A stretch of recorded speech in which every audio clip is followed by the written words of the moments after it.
السلام علیکم ورحمۃ اللہ۔ مولانا قاسم صاحب ایک کتاب ہے القول المقبول فی شرح و تعلیق صلاۃ الرسول۔ یہ صلاۃ الرسول صادق سیالکوٹی اہل حدیث نے بہت بڑا عالم ہوئے کتاب لکھی ہوں دی شرح لکھی گئی ہے۔ لکھن لین ابو عبدالسلام عبدالروف بن عبدالحنان الشارقہ الامارات العربیہ المتحدہ۔ یہ کتاب دی تصدیق کرن والے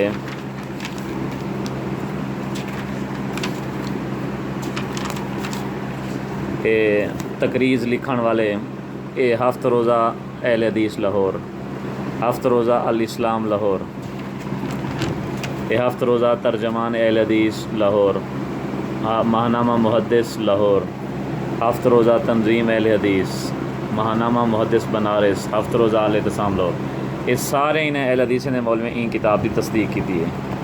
این کتاب دے صفحہ نمبر 413 دے اتنے ایک عنوان ہے رسول صلی اللہ علیہ وسلم وفات تک رفع الیدین کرتے رہے۔ عن ابن عمر رضی اللہ عنہ ان رسول اللہ صلی اللہ علیہ وسلم کان اذا افتتح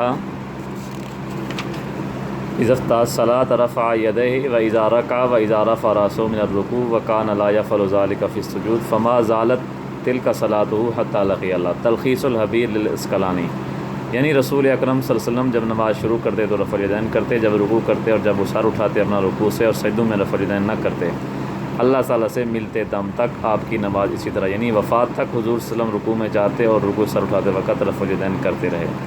یہ ہن حدیث دا حوالہ تلخیص الحبیر للعسقلانی۔ یہ ہن صلاۃ الرسول دی عبارت ہے۔ ہن تلوں ان حاشیہ جڑا لکھیا ہے اور انہیں مولویوں نے تصدیق کی ہے، یہ انہوں نے لکھ دے اس حدیث میں فما زالت تلک صلاۃہ کا اضافہ سخت ضعیف ہے بلکہ باطل ہے، کیونکہ اس کی سند میں دو راوی متہم ہیں۔